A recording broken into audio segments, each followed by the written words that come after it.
Chapter हमारा चल रहा था, क्लास नंबर 2 है। चैप्टर चल रहा था मात्रक एवं मापन, है ना जी। तो कल मैंने आपको बता दिया था मापन किसे कहते हैं। किसी भी अज्ञात भौतिक राशि का आपके पास जो स्टैंडर्ड है, जो मूल राशि है ना, ज्ञात मात्रक के सापेक्ष में जो तुलना की जाती है उसी को हम क्या बोलते हैं, मापन बोलते हैं। ठीक है ना। अब सवाल में आता है भैया मात्रक किसे कहते हैं। मात्रक किसे कहते हैं? मात्रक यानी यूनिट, इकाई, स्टैंडर्ड, है ना। मात्रक लिखिए प्रश्न, मात्रक किसे कहते हैं?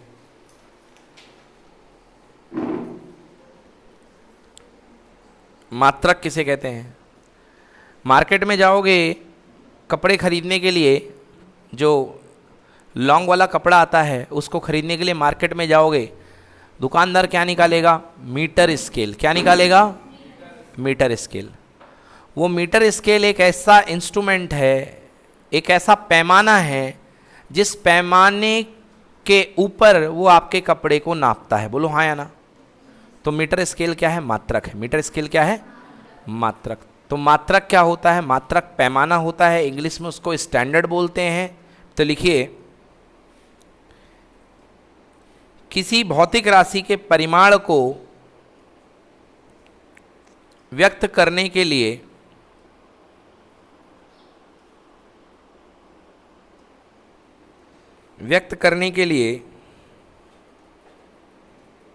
प्रयुक्त मानक राशियों को, किसी भौतिक राशि के परिमाण को व्यक्त करने के लिए, किसी भौतिक राशि के परिमाण को व्यक्त करने के लिए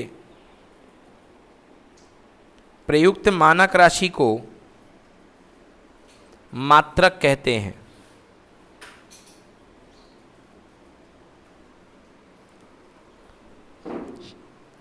ठीक है ना। मानक राशि को मात्रक कहते हैं।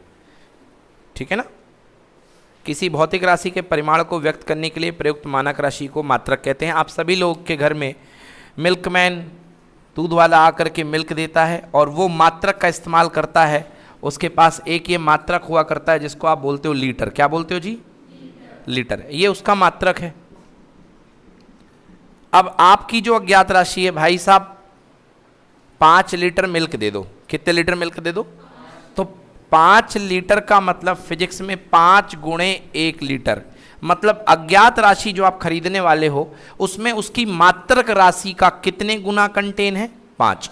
मात्रक राशि का 5 गुना धारण किए हुए है आपकी अज्ञात राशि। तो ये जो है ये कहलाता है मात्रक, और ये जो कहलाता है ये कहलाता है परिमाण। मतलब कितना परिमाण, मात्रक के तुलना में कितना परिमाण धारण किए हुए है, मात्रक की तुलना में कितना परिमाण धारण किए हुए है ना, 5। तो 1 लीटर क्या है? मात्रक। और मात्रक का मतलब मैंने भी क्या लिखाया, पढ़ो।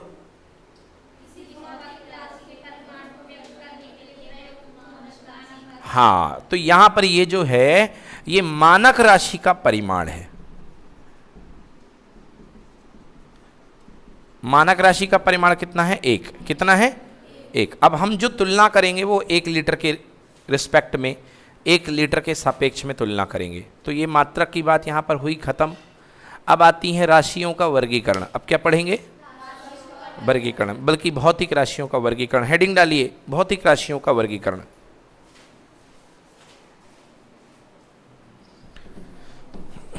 भौतिक राशियों का वर्गीकरण।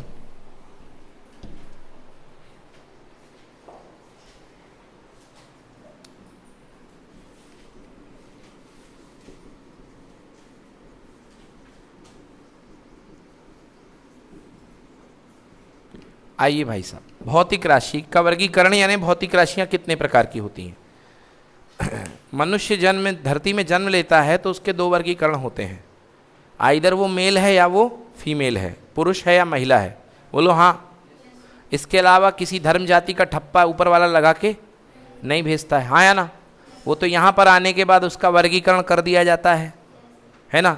जात में, रंग में, कलर में और तमाम चीज़ों में वर्गीकरण हो जाता है।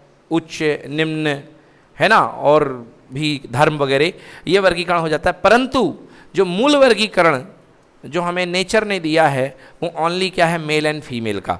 तो इसी तरीके से भौतिक राशियों का मूल वर्गीकरण मैं कर रहा हूँ, क्योंकि वर्गीकरण के तरीके होते हैं। ये लाइन कहना इसलिए ज़रूरी है क्योंकि आपसे कोई कहे कि चलो वर्गीकरण करते हैं, तो आपका पहला सवाल वर्गीकरण का आधार क्या है।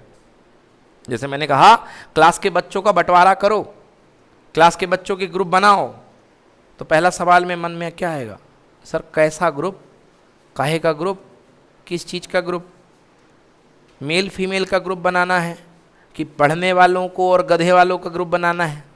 और कल मैंने बताया था गधा भी एक क्या है, तुलना है, आकलन है, समझ गए ना। तो किस तरीके का ग्रुप बनाना है सर, खिलाड़ी लोगों का, नॉन खिलाड़ी लोगों का ग्रुप बनाना है ना जी, डिसिप्लिन्ड बच्चों को, नॉन डिसिप्लिन्ड बच्चों का ग्रुप बनाना है। तो कहने का ज़रूरत ये है कि आप यदि किसी चीज़ का वर्गीकरण करते हैं तो सबसे पहले उसमें आधार की ज़रूरत होती है कि भैया वर्गीकरण का आधार क्या है। तो यहाँ पर आधार है ओरिजिन, मतलब उनका जन्म का आधार। किसका आधार, जन्म को बोलते हैं इंग्लिश में बाई बर्थ।